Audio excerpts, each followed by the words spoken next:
Sejam bem-vindos, esse é o Mainô Gestão, uma série que a gente faz a cada 15 dias. E hoje eu tenho o prazer de convidar um grande amigo e um especialista em importação, que é o Carlos Araújo. Carlos Araújo, obrigado pela presença, pelo seu tempo. Nada. É um prazer. Se é que tem alguém que ainda não te conhece. Pois é, hoje eu estava escutando o podcast lá do Insider, até passei para você. E uma coisa muito legal quando o rapaz, o host lá que apresenta, ele faz a seguinte pergunta assim: quem é você na fila do pão? Eu achei isso muito interessante, né? Como é que você se explica para as pessoas quem é você na vida comum? Pois é, sou o Carlos Araújo, despachante aduaneiro 4.0. Você ainda vai ouvir falar muito disso, dessa indústria 4.0. Tem um canal que é o Comex Blog, comexblog.com.br, e hoje a gente está aqui para falar de importação. Então, se você tem dúvida, se você quer montar o seu negócio e acredita que a importação vai te trazer lucratividade, esse espaço hoje é para você conhecer esse bate-papo. Legal. E me apresentando um pouco, eu sou Eduardo Ferreira, sou CEO da Mainô Sistemas. Mainô é uma empresa de software de gestão para empresas que trabalham com distribuição e importação, naturalmente, importação, exportação, distribuição. Eu falo que a gente atua na camada do comércio B2B, que é o comércio entre duas empresas. E a ideia desse tema foi bem legal, eu comecei a pensar sobre esse tema e acho que o Carlos também começou a pensar sobre esse tema quase concomitantemente, né? A gente começou a falar sobre a mesma coisa no blog da Mainô e você no Comex Blog, e aí a gente falou, caramba, vamos falar junto sobre esse tema, que nossa ideia aqui é pegar as pessoas que ou já têm uma empresa formalizada e atua no comércio, mas quer descobrir novas formas de atuar, seja melhorando sua margem de lucro ou tendo acesso a novos produtos através da importação, ou quem está buscando uma oportunidade ainda de negócio e quer formalizar o seu negócio ainda, mas baseado em oportunidades que a importação te traz. Então, é para esses dois públicos. E aí, pegando aqui, quem já tem empresa, independente de operar ou não com importação aqui, só para a gente vai dar um passinho para trás aqui nesse webinário. Então, quem de repente já opera com importação, pode ser que essa conversa vai fazer sentido daqui a uns 5, 10 minutos. Mas o cara que ainda tem... Eu vi que tem uma pessoa ali que ainda não tem empresa. Quem está buscando uma oportunidade de negócio na área e está vislumbrando importação, qual seria o primeiro passo? O que você acha que é a primeira coisa que essa pessoa deveria fazer, Carlos? Pois é, Eduardo. Obrigado por estar aqui, obrigado a vocês por todos estarem aqui. A gente precisa desmistificar um conceito na importação. A importação não é para a pessoa física que quer comprar e revender. Não é permitido a pessoa física comércio de importação. Ela só pode comprar se for para uso próprio, se for para consumo ou se for para coleção. Então, isso nada tem a ver com quantidade, nada tem a ver com valor, nada tem a ver com tipo de produto. Eu posso comprar um iate que vale 3 milhões de dólares, pessoa física, mas não posso comprar 5 computadores, porque 5 computadores que valha 10 mil dólares se equivale à possibilidade de um comércio, porque aí é a quantidade do mesmo produto. Então, que fique claro, não dá para você ser um empreendedor com comércio de importação sendo pessoa física. Não há essa possibilidade. E acho que agora com o MEI é muito fácil para uma pessoa que quer se regularizar, né, sair da informalidade. Exato, porque o MEI transforma essa pessoa física numa pessoa jurídica. Então a resposta é: importar tem que ter um CNPJ. Ponto. E essa história de o MEI pode importar, o MEI não pode importar? Não pode. E desde 2015 que a legislação especifica qual o tipo de habilitação que ele vai ter, é expresso, é rápido, ele já ganha 50 mil dólares que é por semestre, 100 mil dólares por ano, que é muito mais do que ele pode faturar enquanto MEI. Então, não há dúvida sobre isso. Ele pode ir lá, fazer a operação dele, sendo MEI e sendo importador. Então, você perguntou, para esse que está começando agora, primeira coisa que ele precisa é se formalizar, no mínimo, com o CNPJ. Ele precisa ter esta empresa por trás dele para justamente cuidar perante a esses órgãos competentes, receitas e todos os outros mais, da formalização do seu processo. Aquela ideia de na garagem, de não ter uma empresa, de não ter a burocracia formal, isso não existe na importação. Mas essa burocracia hoje é muito pequena, porque ele só vai precisar ter um CNPJ, esse CNPJ ele tira automaticamente, o radar, a gente vai falar um pouquinho mais para frente aqui, ele tira também automaticamente, e aí ele já parte para a questão negocial, escolher fornecedor, ver preço, comprar, porque a habilitação dele é muito mais rápida. Então o cara que está começando... assim, ele pode e ele deve ter um CNPJ por trás, e o MEI pode sim ser esse agregador, ser esse começo, ser essa partida das operações da importação. Legal. O cara que está começando, então, o ideal é ele sair da informalidade, abrir um MEI, certo? E esse cara que está começando ainda, que está importando eventualmente, sei lá, está escolhendo um fornecedor ali ainda, talvez no Alibaba, não sei, ele tá encontrando compradores ainda pela internet, ele pode fazer uma importação, qual é o limite que esse cara consegue importar, e aí quais são as licenças que ele precisa ter para começar a importar, para começar o negócio dele, né? Qual a primeira licença que ele precisa tirar? Então, antes dele pensar no processo importador, ele tem que preparar a casa. Então, MEI, ter algum tipo de controle, ele vai precisar negociar bastante, e a escolha do fornecedor, a validação do fornecedor, depois da formalização do negócio, é a parte mais importante. Por quê? Porque ele tem processos baratos, processos gratuitos, processos baratos e processos completos. Ele que está começando, o processo gratuito e mais simples é a internet. Então, na internet, e boa parte do que ele procura está na China, então é natural que ele vá começar ali pelo Alibaba. Ele vai começar aquela negociação. E aí, respondendo a pergunta qual licença que ele vai precisar, vai depender especificamente do produto que ele vai trazer. Então, assim, produtos que necessitam de licença, que precisam de registros, vai ser um pouco mais complexo para ele, porque ele vai seguir um outro roteiro, que eu falo daqui a pouco. Mas quais são esses produtos? Normalmente produtos que precisam de Inmetro, brinquedos, objetos com certificação. Anvisa. No site do Inmetro ele encontra essa listagem. A Receita Federal tem um site gratuito que é o simulador de tributos. E depois a gente bota o link para ele em algum lugar, a gente bota o simulador de tributo, também vê o simulador de tratamento administrativo. Tem gente aqui da nossa equipe de marketing, pode pesquisar aí no Google simulador de tributos e achar o link da Receita e botar aqui no chat para o pessoal. Alimentos, produtos que necessitam de Anvisa, são produtos que traz uma complexidade para quem está começando. No outro lado, eletrônicos, equipamentos que não necessitam de controle, são mais simples. E aí, então, ele parte para a questão negocial mesmo. Preço, quantidade mínima, o que ele tem que fazer. Esta não é uma fase em que ele vai encontrar uma receita de bolo. E cada produto exige um tipo de negociação diferente, cada produto exige uma pesquisa de tratamento administrativo diferente.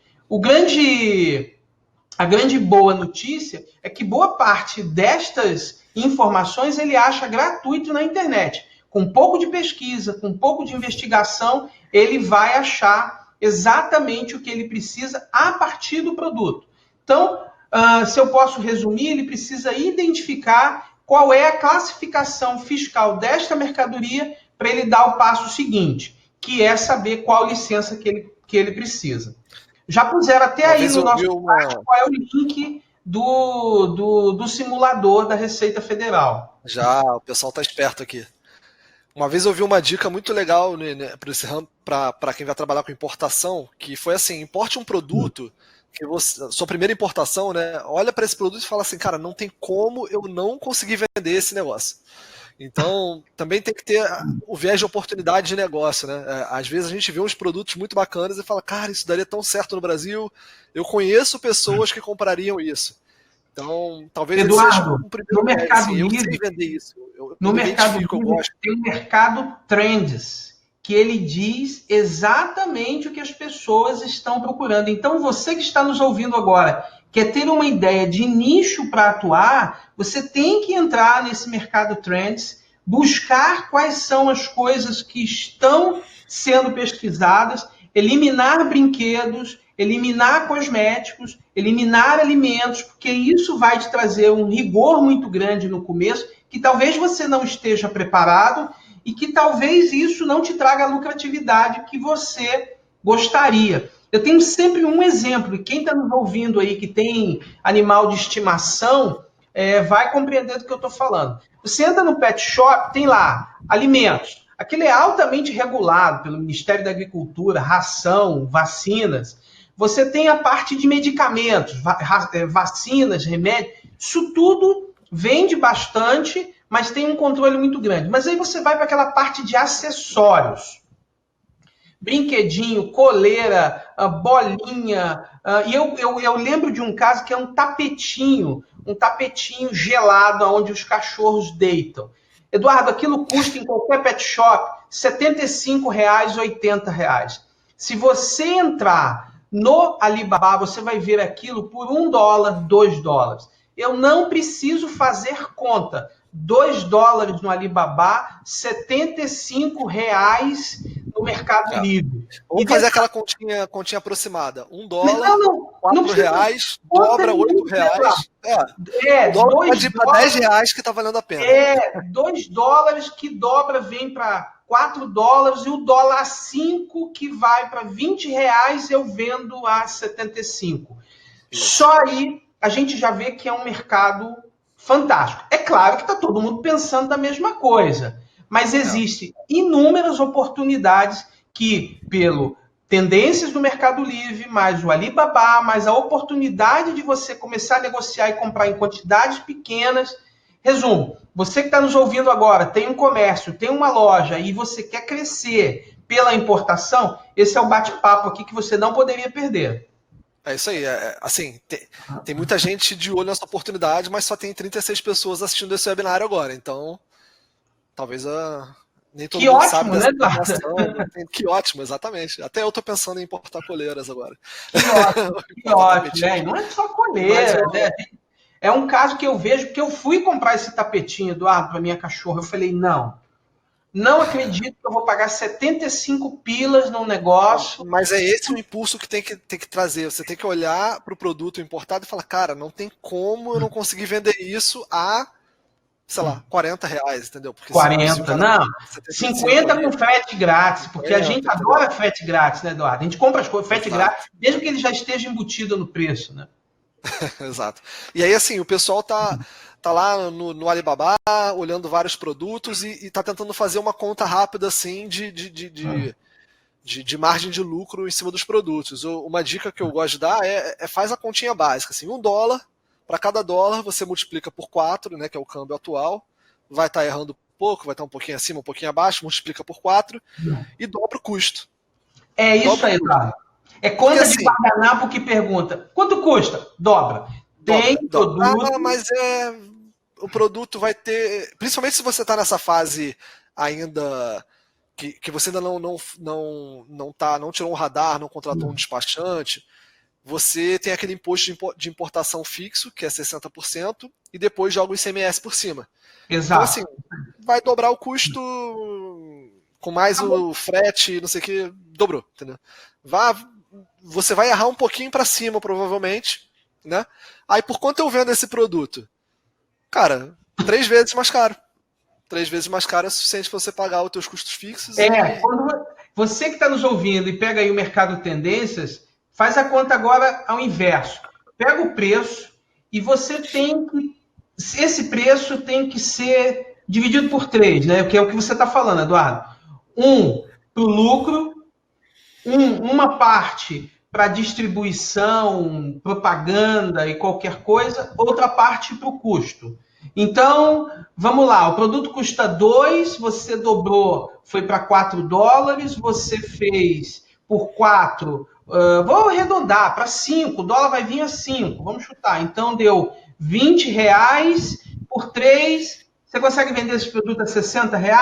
Se você conseguir comprar a R$ 60, você tem lucro, porque qualquer erro que você tem aí, para mais ou para menos, vai ser coberto por essa conta de guardanapo. Exato. E aí uma coisa que eu tenho até uma planilha que ajuda nesses custos, depois eu posso mandar para quem tiver interesse, mas é que o ICMS, no final, muita gente esquece do ICMS no final, né, que tem que pagar, e ele é incluído por fora, né? Então, você não pega o seu valor do produto, mais o frete seguro, joga o imposto de importação e depois aplica o ICMS sobre essa base de cálculo. Não, você tem que dividir por 1 menos o percentual do ICMS.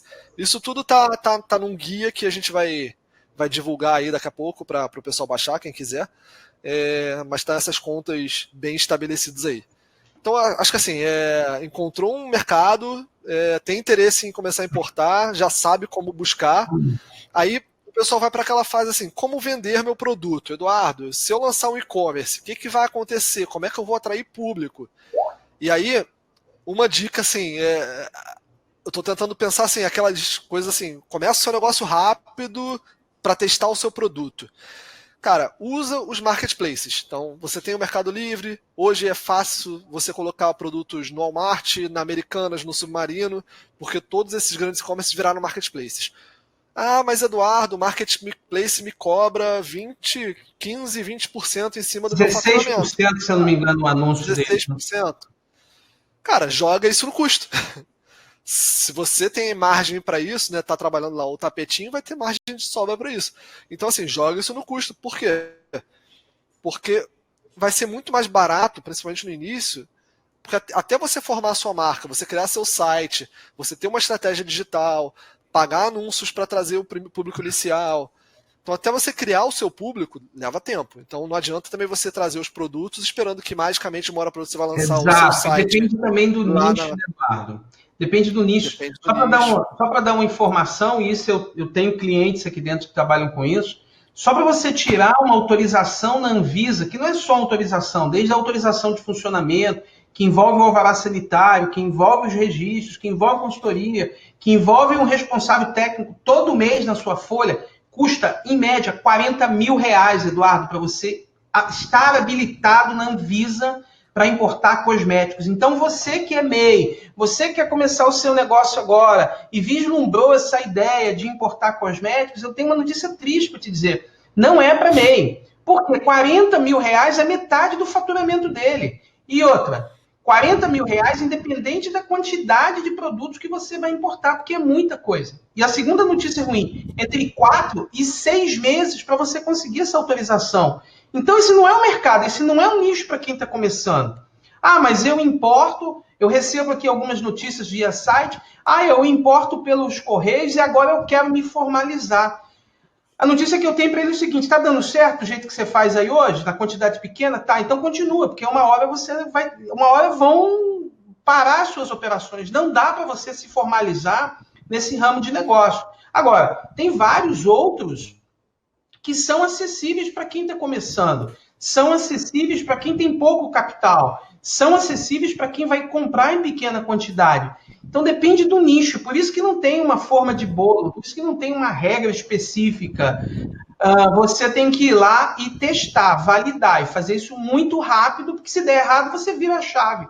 Você faz ali a pivotagem, né, como o povo das startups usa.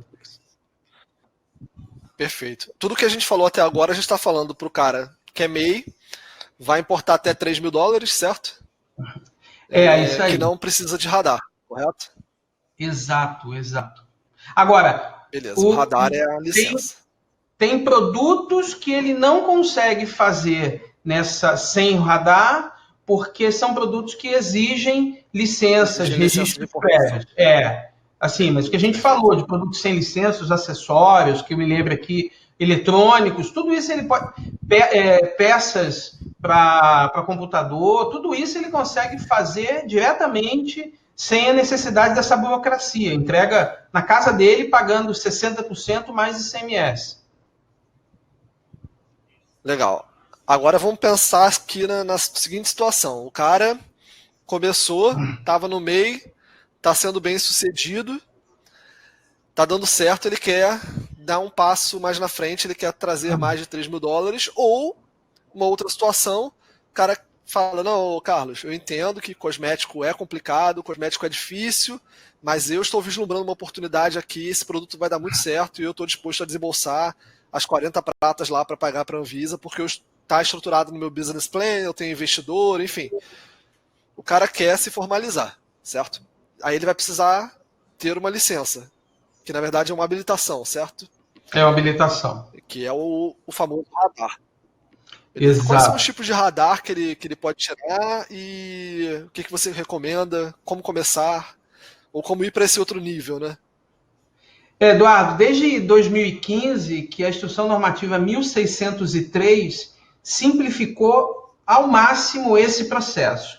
Antes, era bem complicado. Desde 2013 para cá, você tem 3 tipos, 4, na verdade, que incluindo pessoa física, mas para os negócios são 3. O radar expresso, o radar limitado e o radar ilimitado. A diferença está onde? Está nos valores que você pretende importar. O radar expresso te concede $50 mil por semestre, ou seja, a cada 6 meses para frente renova-se o seu limite para trás, e ele é muito simples, feito no portal Habilita, dentro do portal Siscomex, sai na hora. Não precisa apresentar documento nenhum, você não precisa dar informação alguma, você só precisa ter um certificado digital no modelo eCPF. Esse CNPJ não vale, tá? Tem que ser o eCPF. Por quê? Porque é o responsável legal da empresa quem vai fazer essa habilitação. Então, ele entra lá no portal único, acessa a opção habilitar empresa, a gente chama isso de portal habilita, escolhe o eCPF do responsável, 4 cliques, ele habilita a empresa dele na hora. Não tem nenhuma burocracia, não tem nenhum processo, não tem nada, sai na hora. Saiu na hora, ele já ganha $50 mil por semestre. Então, essa é a habilitação. O Carlos é um dos poucos despachantes que vai falar isso para vocês, porque os outros despachantes vão falar, não, me dá aqui que eu tiro para você, eu te cobro tanto. Não tem nada de complexo. Eu tenho gente aqui, Eduardo, que me contrata para tirar isso, mas aí, na verdade, o que ele está me contratando não é porque o processo é complexo, é porque ele não quer fazer. Decisão dele. A gente não contrata as pessoas para fazer comida para a gente não vai à rua e almoça dizendo que a gente poderia fazer. É uma decisão. Exato. Mas é simples fazer, sabe? Você compra uma lasanha no micro-ondas 3 minutos, está funcionando. Mas o que eu quero dizer é o seguinte, você pode passar para um próximo nível com um custo muito baixo e com uma burocracia quase que nenhum, muito pequena. Essa é uma habilitação da Receita, que é a principal, mas não é a única a depender do tipo de produto. Então, se ele vai importar acessórios para pet shop, se ele vai importar mochila, se ele vai importar acessório de escritório, ele só precisa desta licença e mais nenhuma. Se ele vai importar para a Anvisa, então aí o negócio dele muda de figura e ele vai ter uma segunda licença. Se ele vai importar bebidas, ele tem uma outra licença que é do Ministério da Agricultura. Se ele vai importar brinquedo, ele tem uma outra licença que é do Inmetro. Então, o tipo de habilitação está ligado ao tipo de produto. Mas aí a gente falou apenas ainda no primeiro modelo, que é o expresso. Se o volume, então, que ele vai importar ultrapassa $50 mil, mas está dentro de um range de até $150 mil, ele pode fazer a habilitação limitada. Aí o processo é um pouco mais, digamos assim, tem mais documentos. Por quê? Porque a Receita Federal quer passar a olhar a capacidade econômico-financeira dele. Aí você entra lá no portal, no mesmo portal, escolhe lá a opção limitada e a Receita faz uma análise da sua vida pregressa. Faz a análise e decide. Concede automaticamente a limitada ou solicita que você apresente documento. Qual o critério que ela usa? Seu histórico contábil financeiro que você tem na Receita. Empresa que está começando, que não tem nenhum histórico com a Receita Federal, ela vai negar. Mas vai negar o processo automático, vai exigir que você suba com os documentos, que também é online. Aí você tem que seguir lá o que está na Instrução Normativa 1603, Documentos como balanço, balancete, dados dos sócios, contrato social. Tem uma lista de documentos lá que você sobe. Basicamente, acho que o que a Receita quer saber nesse momento é se você tem capacidade, dinheiro para bancar a operação que você quer fazer. Inclusive, porque você não pode importar com o dinheiro dos outros, né? Ela fala isso. Sua capacidade econômico-financeira, sua capacidade porque, de suprir. Por exemplo, eu quero importar, mas aí eu vou falar o seguinte, Carlos, faz o seguinte, importa para mim isso aí, toma o dinheiro para fazer a operação e depois eu pago só a diferença. Isso é expressamente proibido. Exato. Tentar usar o radar de outro é crime tributário. Não tem que fazer isso. Ah, não, eu estou comprando dele no mercado interno. A Receita Federal sabe exatamente como funciona isso. Não tente fazer as coisas desse jeito. Bem, terceira possibilidade, quando o valor que ele vai importar no semestre é maior do que $150 mil. Aí ele vai entrar na modalidade ilimitado. Novamente, como a segunda opção, ele tem que demonstrar capacidade financeira para suportar essa operação. Então, tem um conjunto de documentos lá que precisam ser entregues. Resumindo, Expresso não te pede nada, sai na hora, numa tela, 4 cliques. Limitado e ilimitado pode sair na hora, se a Receita Federal já te conhecer de longa data, ou não, você tem que apresentar documentos para demonstrar a capacidade econômico-financeira. Tudo vai depender do estágio em que você se encontra no seu negócio.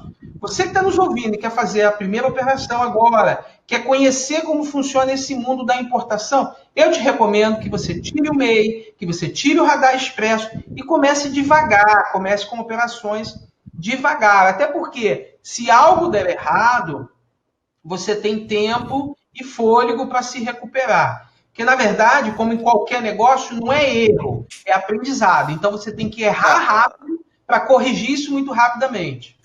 Até pegando um exemplo aqui da nossa empresa, a gente não vende para MEI, né? Eu tenho um software de gestão que eu ajudo o cara na importação, no processo de emissão de nota, na ferramenta de gestão de estoque e tal. Mas o MEI, ele não tem ainda uma complexidade necessária para contratar a nossa ferramenta. Então eu falo, cara, vai para o Excel, entendeu?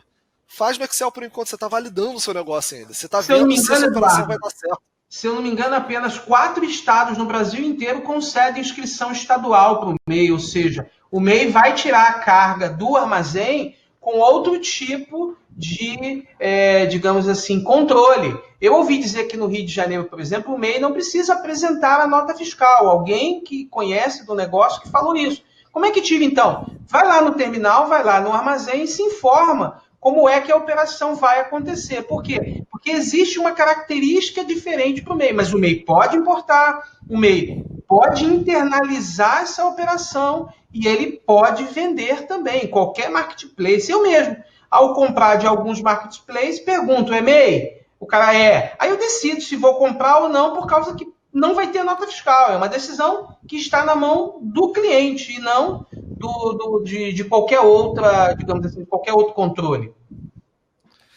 E deixa eu aproveitar e fazer uma pequena pausa aqui. A gente tem meia hora de webinário, então teve algumas pessoas que chegaram depois, acho que até por conta da situação que a gente teve. Só para recapitular aqui o que a gente estava falando. A gente fazer uma leve recapitulação aqui do que tudo que a gente falou. A gente falou sobre começar a importar, então recomendamos começar pelo MEI. O Carlos falou que você tem como começar importando até $3 mil, sem necessidade de radar. Depois você pode tirar várias modalidades de radar, o expresso, o limitado e o ilimitado. Tá? E eu queria aproveitar essa pausazinha também para a gente responder algumas perguntas. Tem uma pergunta aqui do Jean, que é muito importante que ele tenha essa pergunta respondida, porque eu acho que isso pode dar um problema muito sério para ele. Certo? Estou vendo aqui. Jean, peças de reposição normalmente não estão enquadrados na Anvisa. É claro que a gente tem que saber NCM, mas eu vou te dar um exemplo aqui meu, um cliente. Ele importa o perfume pronto e esse perfume vem dos Emirados Árabes. Agora, ele está pensando, o perfume tem Anvisa, o perfume tem que ter registro. Ele está pensando agora em trazer os vidros prontos, a bombinha, e fazer um invase aqui no Brasil. Esses vidros não têm Anvisa. Então, o que ele chama de peça de reposição, a bomba, a caixinha e tudo mais, está fora da Anvisa. O perfume, que para vir o perfume, no primeiro caso, teria que vir dentro do vidro, mas agora ele vai trazendo um outro modelo, ele está pensando em um outro bombeiro. E envasar aqui são coisas separadas. Então, seria legal de você dizer quais são essas peças, porque normalmente peça de reposição não está enquadrado no controle da Anvisa. Aproveitando até, assim, se for nessa questão da Anvisa, talvez seja isso, né? Seja um vidro, não sei. Mas se você traz diversas partes para montar o todo e você não declara que esse todo vai ser montado, que você vai comercializar como todo, isso pode dar um problema para você, certo? Eduardo, dá mesmo, até porque tem a regra geral de interpretação na classificação fiscal, RGI 2A, que diz o seguinte, que se o produto vier desmontado, mas no momento em que ele se encontra ali, visualmente, na fiscalização, ele der a entender que é a característica do montado, o que vale é a classificação do montado. E o melhor exemplo é um carro sem motor. Você fala, não, mas não é um carro. É um carro, estou vendo o carro ali, só não tem o motor. Então, pelo fato dele não ter um motor... Fica a critério meio interpretativo, né? Até a forma que você falou parece meio interpretativo, meio subjetivo. Mas assim, mas a regra geral deixa isso muito claro. É o carro. Então não adianta trazer no modelo CKD, né? A indústria gosta de usar muito isso por questões de logística, de completamente desmontado e classificar cada um item para ver se economiza carga tributária ou se foge da Anvisa, do Inmetro. Não é assim. A regra 2A, que a Receita Federal vai aplicar, indica que é a classificação do principal. Exato. Tem outras perguntas aqui, ó, o Ed Carlos. Uma importação via courier. Por que o frete não pode ser destacado na invoice? Ed, não sei o que aconteceu contigo, mas eu já tive casos de ser na DHL, importação na DHL, o frete vir sim na invoice. Não conheço essa possibilidade de bloqueio, não. Até porque o regulamento aduaneiro fala lá no artigo 557 que se houver frete, precisa estar destacado na invoice. Então, não sei o que aconteceu, mas a regra geral é que sim, é que venha. Beleza. O Alexander está falando aqui que para tirar a inscrição estadual, dependendo do produto armazenado, talvez precise de alvará do Corpo de Bombeiros. Sim, é verdade. Pela natureza do negócio. Pela natureza do produto. Independente de ser importação ou não. E aí você tem um grande problema com o MEI que não tem inscrição estadual. Aí o MEI é uma brincadeira que eu faço. Para algumas situações, o MEI é uma jabuticaba, né? Jabuticaba é a historinha que só existe no Brasil. Então, assim, pensaram para ajudar em um, não resolve um problema do outro. Por isso que tem algumas empresas que se negam a comprar de MEI justamente porque não querem controlar essas objeções. É um problema, mas aí você está no mercado, você tem que saber que nem tudo vai te atingir, né? Você vai ser, digamos assim, acessado, em algumas situações não vai ser acessado simplesmente por causa de ter sido MEI, né? Sim. Dilma está falando aqui como funciona a importação por conta e ordem, sendo de Santa Catarina para São Paulo, e como calcular o ICMS devido a São Paulo e NFE de entrada. Pois é, Dilma. São Paulo não aceita a operação por conta e ordem sendo recolhido o ICMS para Santa Catarina. O que todo mundo faz na prática é ir lá e abrir uma filial em Santa Catarina para a empresa em Santa Catarina, a trading, utilizar a adquirente, que é a filial de Santa Catarina, e aí ele foge desta obrigatoriedade para São Paulo. O que vai acontecer é que, se não for assim, uma empresa adquirente em São Paulo e a trade em Santa Catarina, é que você vai ter que recolher, ao invés de 17 para Santa Catarina, você vai ter que recolher 18, porque esse CMS é devido para São Paulo. Não é porque Santa Catarina aceita, mas é porque São Paulo exige. Então, isso é um grande problema que, antes de você decidir levar uma operação para Santa Catarina, consulta a sua contabilidade em São Paulo, consulta a contabilidade da trade em Santa Catarina e decida. Por quê? Porque Santa Catarina pode exigir da trade que ela recolha o ICMS também por lá. E aí você acaba tendo 2 ICMS recolhidos. O que todo mundo faz, eu atendo clientes de Santa Catarina, o que eu vejo eles fazerem é, está em São Paulo? abre uma filial em Santa Catarina e faz a importação por essa filial. E depois transfere de Santa Catarina para a matriz em São Paulo. Vai pagar um ICMS nessa transferência, ou não? Pois é, mas ele aproveita o crédito. 4%, né? Mas ele aproveita o crédito do que ele recebeu em Santa Catarina. Perfeito. Legal. Beleza. E quem emite a nota de entrada, que ela perguntou a nota de entrada, é quem fez a operação. É a trading de Santa Catarina. Agora, exato, não sei se foi isso que ela. Não foi isso que ela perguntou, operação por conta e ordem. Mas se você está em São Paulo e está importando pelo porto de Santa Catarina, você recolhe uma GNRE ou uma GARI em São Paulo, recolhendo o ICMS direto para São Paulo e não para o estado de Santa Catarina. Valdir, estou vendo aqui pergunta do Valdir. O produto que eu trabalho, eu compro de 3 importadoras e cada uma tem um NCM diferente para o mesmo produto. Excelente pergunta, Valdir. Isso não existe. Um produto só tem uma única classificação. Um dos 3 estão errados. E você pode e deve, porque você está comprando errados. Ou os 3 estão errados, exatamente. Você que está comprando, está recebendo uma nota fiscal com essa NCM, tem o dever, segundo o regulamento do IPI, de questionar essa NCM.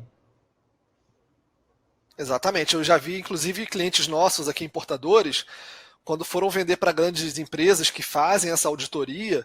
Por exemplo, teve um cliente que estava querendo vender para a Leroy Merlin e teve a sua operação rejeitada porque a Leroy falou, não, o NCM dessa mercadoria não é, e importou por aquele NCM. Então foi um erro que veio lá atrás na classificação da mercadoria, que foi se propagando para frente, e aí foi se pagando um IPI que não era o real, enfim. Então causa até um problema contábil e um problema para o contador resolver. Existe um instrumento da Receita Federal que é a consulta oficial. Quando há uma dúvida razoável, quando há uma situação de diferentes interpretações, você pleiteia junto à Receita uma consulta, formaliza um processo, e enquanto esse processo está sendo analisado, a fiscalização não pode te autuar.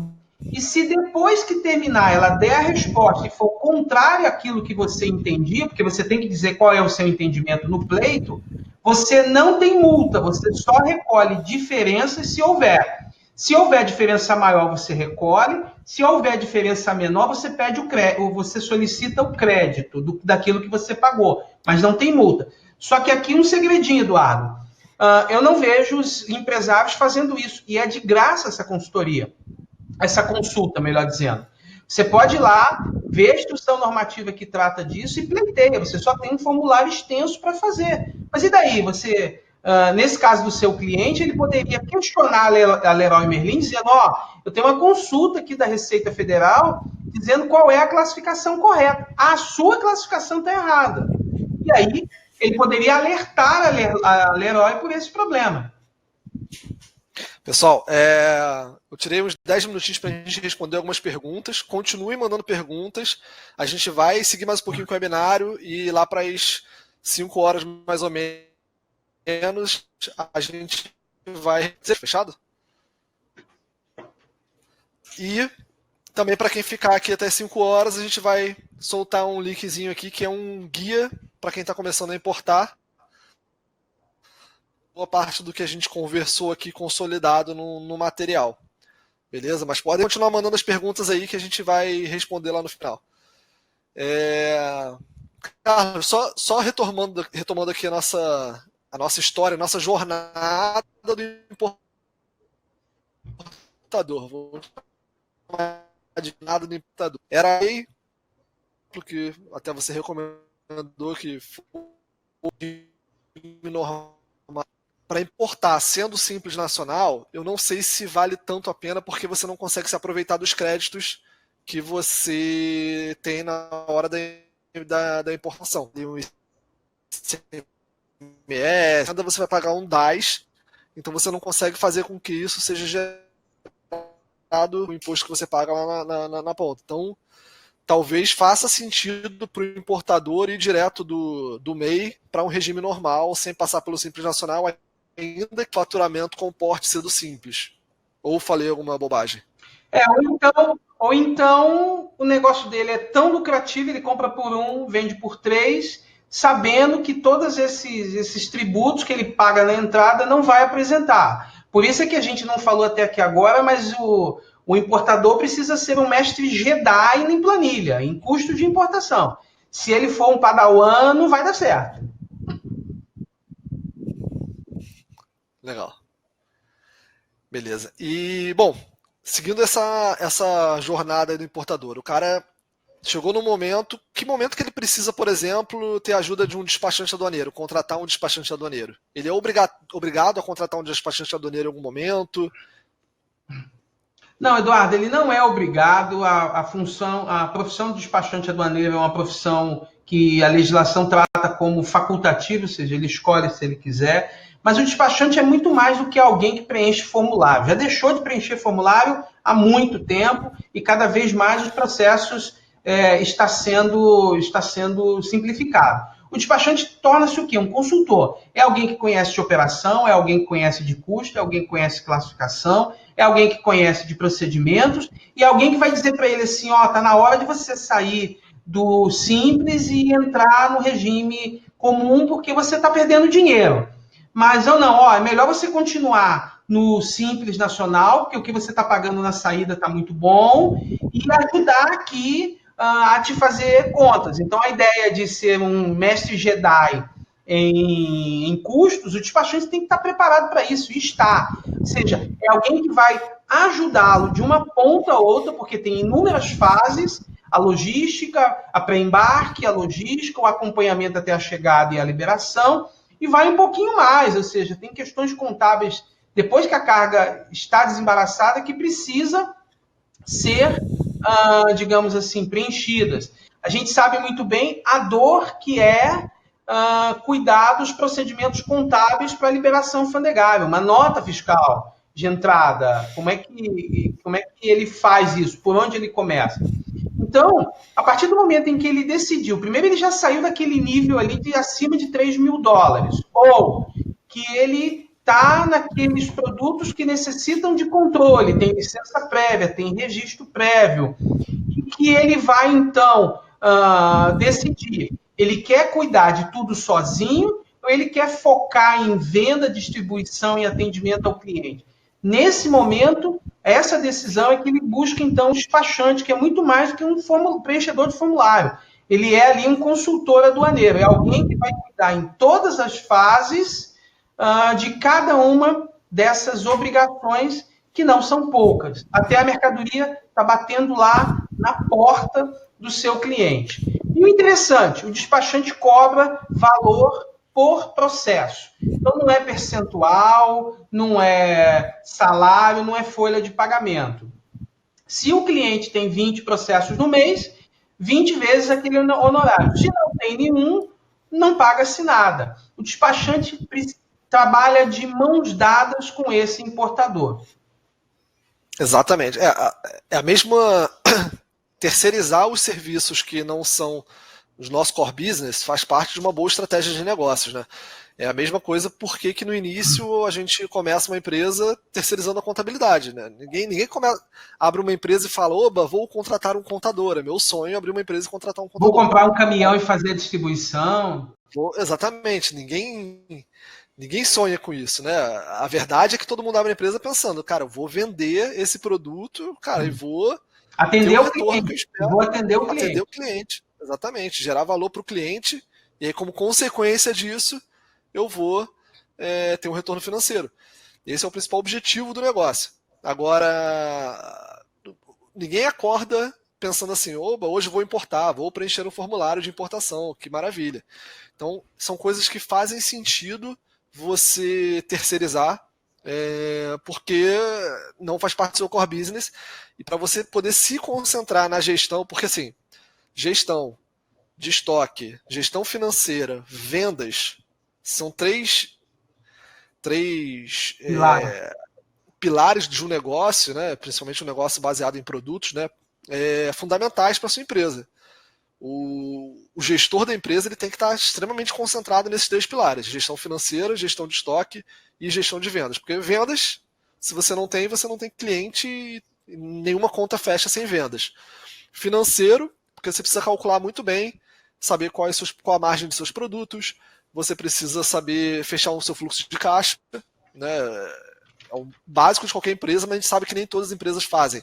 Inclusive tem uma estatística do Sebrae que as 40% das empresas que quebram é por uma má gestão financeira. Então, parece óbvio a gente falar gestão financeira, mas ainda tem muitas empresas que não fazem. Por exemplo, conheço uma empresa que não vou revelar o nome aqui, mas a pessoa administrativa que trabalha lá vem chorar os lamentos comigo, que fala que o dono da empresa coloca as multas que ele recebe para pagar lá da empresa. Então, assim, infelizmente, é uma péssima gestão financeira. Esse tipo de coisa ainda acontece. E a gestão do estoque é fundamental. Infelizmente não vai durar. Eu já falei isso para ele atualizando o LinkedIn dele, porque não vai durar muito tempo. E a gestão do estoque também é fundamental, porque você precisa saber o giro do seu produto. Primeiro que assim, um negócio baseado em importação é um negócio de controle de entradas e saídas. Então, você tem que dar giro nesse produto, você tem que saber exatamente quanto você tem desse produto, qual o valor do seu estoque, porque estoque parado é dinheiro parado, dinheiro que podia estar sendo investido em outras compras. Então, toda essa gestão é fundamental. Se concentra nessas coisas, cara, e a parte de despachante aduaneiro procura alguém que vai te ajudar nesse processo de importação. Procura um especialista. A gente fala aqui muito do despachante 4.0, né? Porque não é mais aquele despachante preenchedor de formulário. Esse cara, se ainda existe, ele vai acabar muito rápido, né? Porque a Receita cada vez mais está criando mecanismos de software para reduzir a burocracia, finalmente. A gente está mas a função do despachante aduaneiro cada vez mais você fala que é gestão de tempo e gestão de processo. Isso aí, é o que a gente faz, gestão de tempo e processo. E vamos incluir aí o processo custo, né? Então você tem que ser um mestre Jedi em custo, um mestre Jedi em processo e um mestre Jedi em tempo. Carlos, pensando agora no cara que está crescendo, ele quer tirar um radar ilimitado, que é o mais complexo de todos, né? O cara foi lá de pequenininho, tá dando. Porque eu gosto de empresa crescer, eu gosto de ver empresa crescer, eu não gosto de ver empresa ficar parada. Então, o cara tirou o radar limitado, tá crescendo, e agora ele quer tirar o ilimitado. Qual vai ser o desafio que ele vai ter pela frente? Quais as dificuldades que ele vai encontrar? Primeira dificuldade e desafio junto está na contabilidade, Eduardo. A empresa tem que ter uma contabilidade impecável, e contabilidade impecável significa dizer que ele tem que estar com o balancete do mês anterior pronto. Esse balancete analítico é o que vai embasar toda a análise da Receita Federal. E a Receita Federal vai olhar basicamente uma coisa: qual é o disponível no balancete? Qual é o valor que está lá no campo disponível que interessa para a Receita Federal? Só que por que eu falo desafio? Porque, por mais óbvio que possa parecer, essa não é uma coisa que é comum dentro das empresas. A gente está aqui no dia 14, e se você solicitar o balancete do mês de julho, muitas empresas vão dizer que não tem. Mas por que não tem se a gente está no mundo da informatização? Esse é o principal desafio. Segundo desafio é quanto evidencia de disponível neste balanço, neste balancete. A Receita Federal quer, pela uma taxa do dólar que ela aplica lá, acompanhar se você tem movimento que ultrapassa 150 mil dólares. Basicamente, Eduardo, em conta de guardanapo, a Receita Federal quer ver no seu disponível 650 mil reais disponível no caixa e disponível lá nos documentos contábeis. Se tiver essas duas coisas, o resto é acessório. O resto é juntar certidão simplificada, contrato social e mais uma lista de documentos lá, que não são muitos, apresentar num processo e, dependendo do estado em que ele se encontra, de 15 a 30 dias sai o radar dele. E aí que uma coisa importante: é possível que uma empresa que acabou de nascer ter um radar ilimitado? É possível. desde que ela tenha dinheiro disponível nessas evidências contábeis. Perfeito. Acho que ficou bem claro para quem quer tirar o radar limitado, os desafios, e eu gostei que você tocou num ponto importante sobre a contabilidade, né? Por que hoje você não consegue ter um balancete no mês seguinte na era da informatização? E aí eu percebo que às vezes quando a gente vai migrar o sistema de um cliente, a gente pede para ele entregar os dados dele para a gente poder migrar o sistema, a gente percebe que ele não tem esses dados em mãos, assim, ele não tem o estoque dele. Para começar, ele não conhece o estoque dele, por mais incrível que pareça. Você tem empresas hoje que não conhecem o seu estoque, não sabem a quantidade que tem de cada produto. Se você, não sei se você consegue imaginar a loucura que é, mas você não consegue dizer o quanto você tem de cada produto. Produtos com estoque negativo é muito comum. Se você olhar, negativo é o pior de todos. É o pior de todos. As entradas e as saídas, você tem mais saídas que entrada, você fala como, ou houve um problema de conciliação de produtos, ou essa empresa está comprando produtos sem nota fiscal, o que é um problema maior ainda. E aí você precisa entender que para você crescer, você não vai conseguir crescer sonegando. Isso é um fato já consolidado. Assim. A Receita está cada vez mais sendo inteligente na análise dos dados, então ela cruza as informações, ela olha as informações que os bancos mandam com as informações das suas notas fiscais, então você tem ali todas as entradas e saídas, quanto pagou,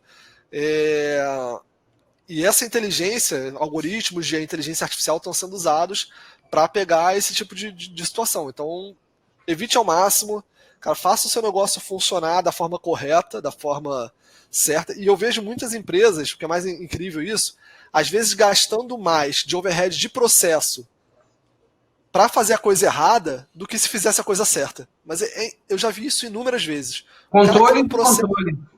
Controles paralelos e perde tanto tempo nesses controles paralelos que você fala, cara, se você simplesmente fizesse o certo, você economizaria nesses controles paralelos e você conseguiria ter basicamente o mesmo custo que você tem hoje. Não ia fazer diferença. Então, assim, não vale a pena. Se você quer ter um nível de gestão, quer crescer, faça a coisa certa. Tenha um bom contador, tenha um bom despachante aduaneiro, né? Utilize um despachante aduaneiro que conheça os processos de fato, que não seja só um preenchedor de formulário, e da mesma forma o contador. Busque um contador que entenda. Eu falo assim, não sei se você vai concordar comigo, mas eu acho que o contador nem precisa necessariamente ser um especialista em importação. Você falar, eu vou buscar um contador que seja especialista em importação, eu não concordo, não acho que seja necessário. O especialista tem que ser um despachante. O despachante tem que conhecer daquele ramo. Exatamente isso. Exatamente. Mas você precisa ter um cara que saiba fazer um bom balancete, enfim, que não seja um cara amador e que conheça o ramo de comércio e distribuição. Ele sabe o crédito dos impostos, ele conhece. Se você pedir ajuda para ele com uma substituição tributária, ele não vai gaguejar. Então, precisa saber o básico ali da rotina de uma empresa que trabalha com importação e distribuição. Mas não necessariamente precisa ser um especialista em importação. Às vezes, Eduardo, o problema também começa, eu vejo isso bastante, começa nos controles internos que a empresa tem que ter. O empresário acha que não precisa de um sistema de gestão. Olha, o crescimento traz dores. E essas dores significa dizer que a informação está espalhada por inúmeras planilhas que estão no computador do João, da Maria e do José. Não adianta isso. Junta isso tudo e coloca no sistema de gestão. Existem inúmeras ferramentas adequadas ao bolso de cada um. E mais do que ter uma ferramenta, precisa ser uma visão, uma mentalidade de cima para baixo. Tem de estar tudo no sistema. Se não está, está errado. Porque alguém não lançou, a ferramenta não está parametrizada. Você que vende software sabe disso, a dor que é configurar. Não, amigo, peraí, tem que ser um negócio rapidinho aqui para eu emitir a nota. Emita a nota, então, rapidinho, no gerenciador, como é que é o nome do sistema lá gratuito? Emissor gratuito. Porque aqui a gente vai te dar mais do que a nota, é a gestão. E isso tem uma dor no começo. Qual é? Configurar. Então, você que está me ouvindo e está ouvindo esse bate-papo com o Eduardo, saiba que muitas vezes esse descontrole é porque você não acredita no poder da informação. E a informação tende a estar lá. Sem controle, não há crescimento sustentável. E o controle passa pelo gerenciamento dessa informação. Perfeito, Carlos. E assim, eu vejo também nessa fase de escolha de ferramenta, principalmente olhando a jornada do importador. Quando ele começa pequeno, ele vai adquirir a primeira ferramenta. Quando ele sai do Excel, a primeira dor dele no Excel é 2 pessoas mexendo numa planilha. Porque a planilha foi feita intrinsecamente para uma pessoa mexer. Se você tem 2 pessoas mexendo na planilha, cara, ela perde totalmente a confiabilidade. E aí esse é o momento que a pessoa passa a buscar um sistema porque ela quer ter um pouco mais de confiança. E às vezes eu vejo algumas pessoas indo para soluções meio que padrões de mercado. Tipo, um sistema... vou falar nome de empresas, mas assim, sistemas que buscam atender qualquer nicho de mercado.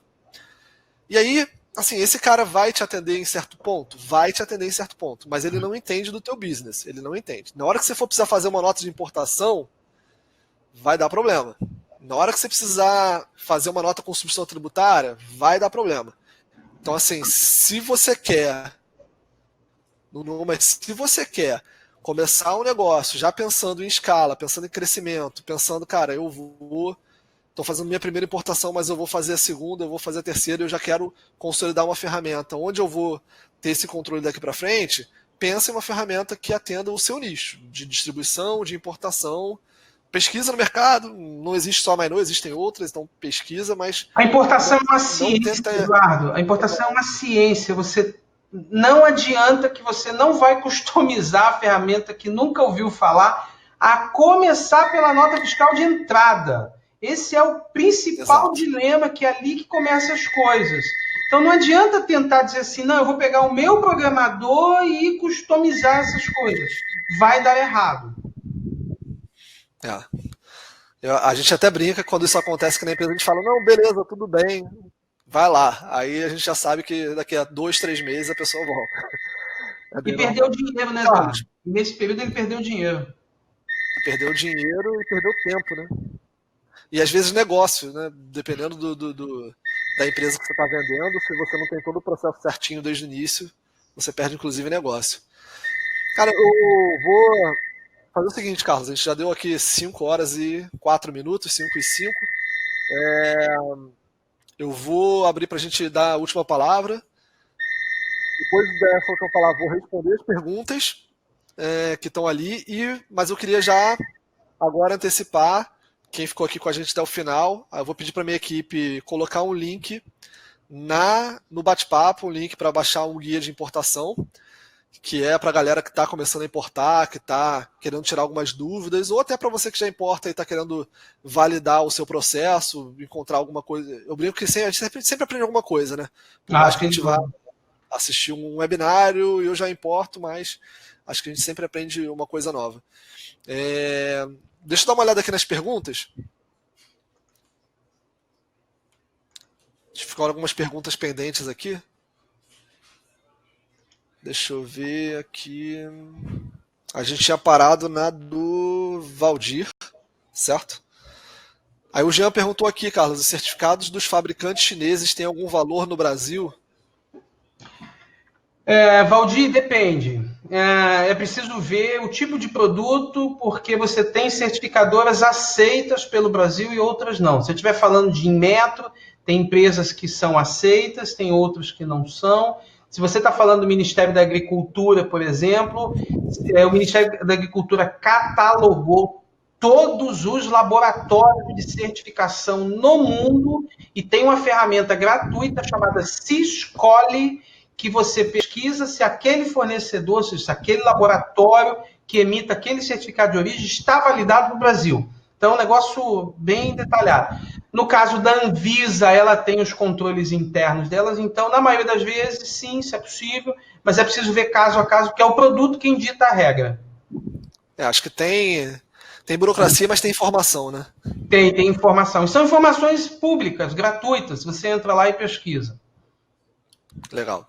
O Rogério falou que semestralmente faço importações formais de produtos que precisam de LI dos Estados Unidos e Rússia. Porém, preciso de repique para a reposição de estoque com frequência maior. Vale a pena utilizar empresas de courier como DHL ou Importa Fácil dos Correios para operações menores? Se essa operação precisa de LI, vai ser descaracterizado de courrier e vai ser para uma operação formal.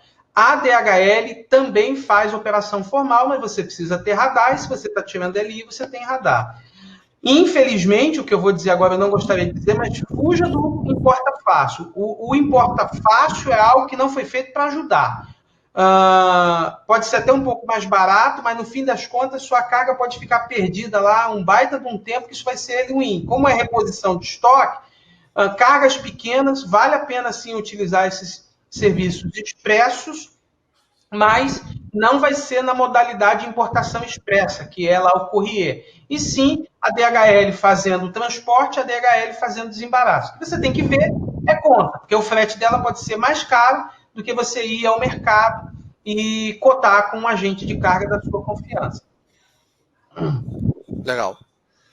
Valdir, diante do cenário Brasil, Estados Unidos e Brasil, acredita que não venha prejudicar em curto e médio prazo as importações no Brasil. Ele está comentando, né? Não corremos riscos de não ficar viável a importação para alguns produtos. Acho que não foi uma pergunta, né, Valdir? Foi um comentário aqui. Ou se a gente acredita, essa é a pergunta?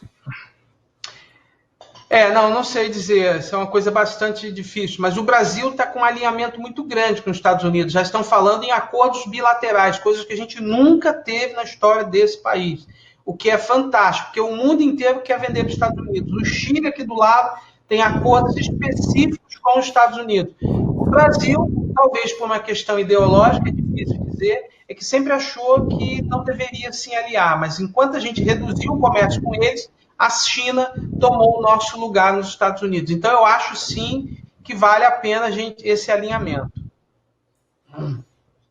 Beleza. Tem a pergunta aqui também sobre a MP da liberdade econômica do Alexander, se vai impactar as pequenas e médias empresas, né? As médias e pequenas empresas, PME, né? Eu acho que vai impactar positivamente. Eu não tenho dúvida que quanto mais liberdade oferecer, seja, quanto menos Estado nas nossas costas, mais negócios vão fazer. A profissão quem não sabe, a Câmara aprovou o texto base ontem, se eu não me engano. Exato. Né, dessa MP. Então, tá bem em vias de aparentemente, esse viés mais liberal do governo, ela provavelmente vai passar, né? E aí, desculpa interromper, você estava falando quanto menos Estado...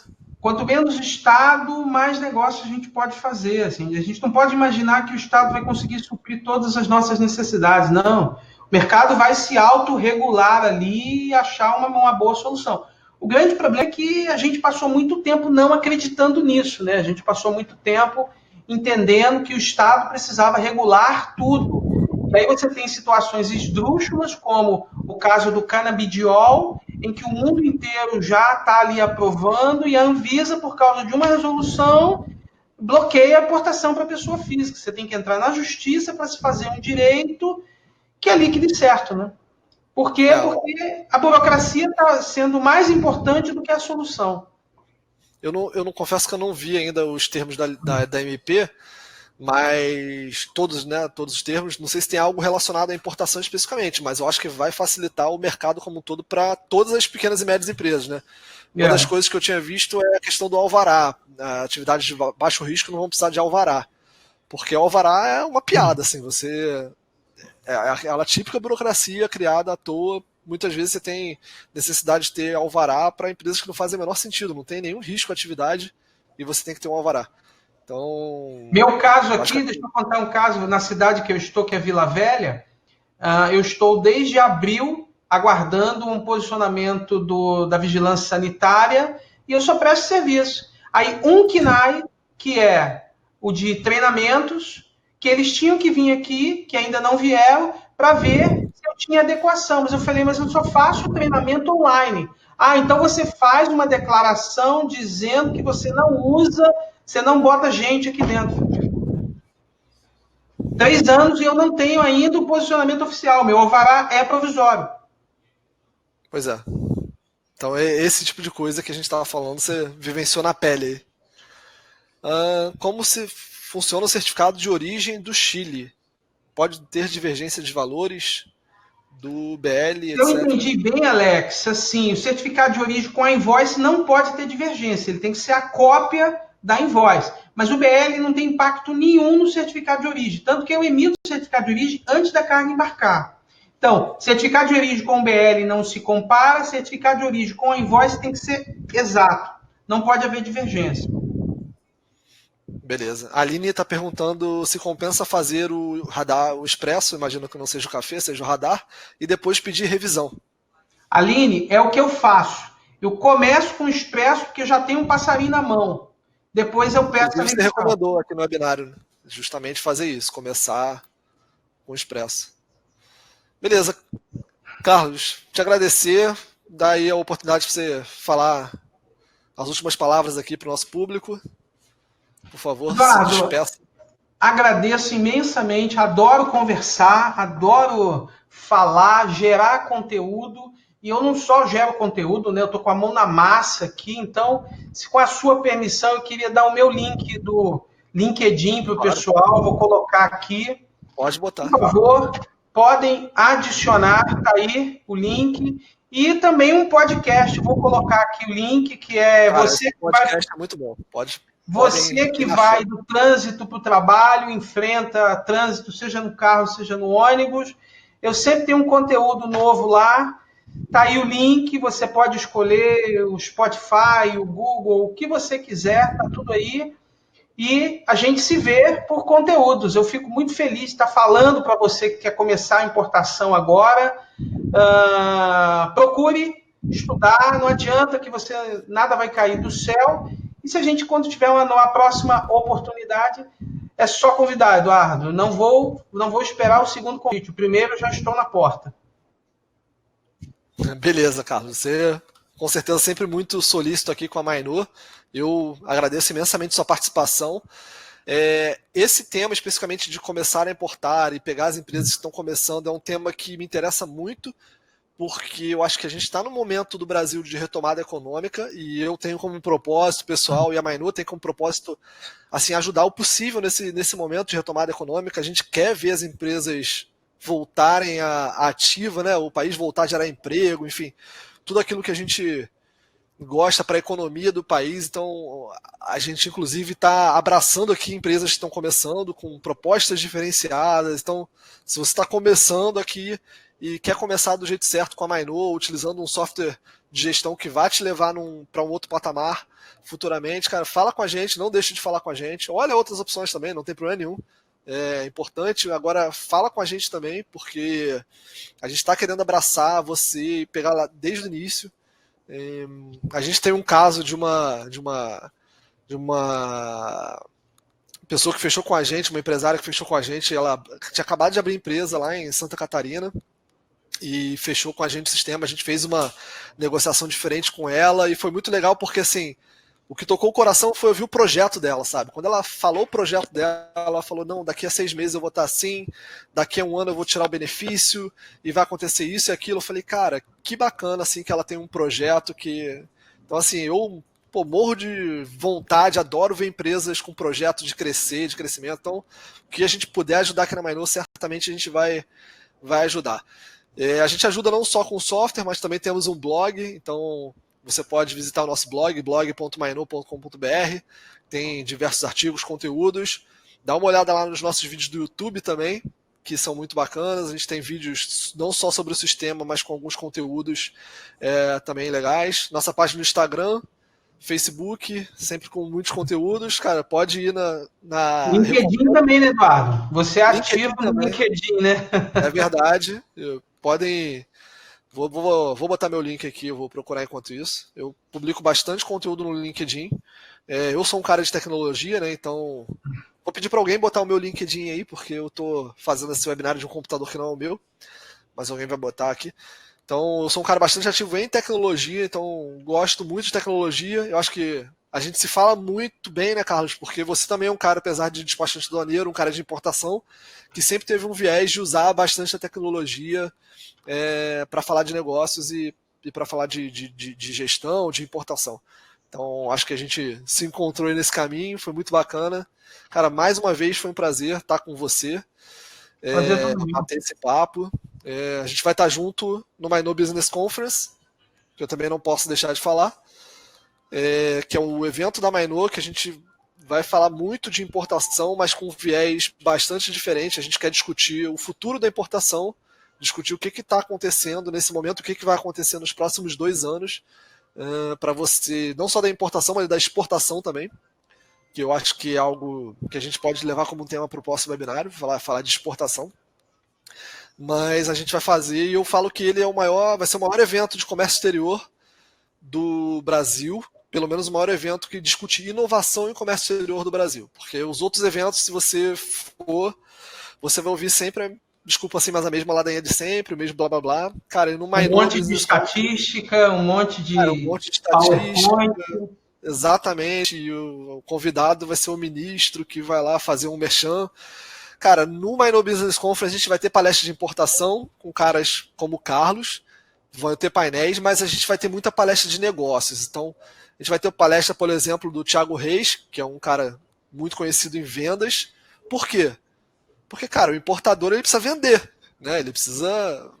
O business deles é venda. Então, o Thiago Reis tem um case com uma empresa de importação que ele fez consultoria, cara, que a empresa tá bombando, é muito legal, ele vai poder contar um pouco esse case lá no Mainô Business Conference. Eu, se trabalhasse com importação, não perderia por nada.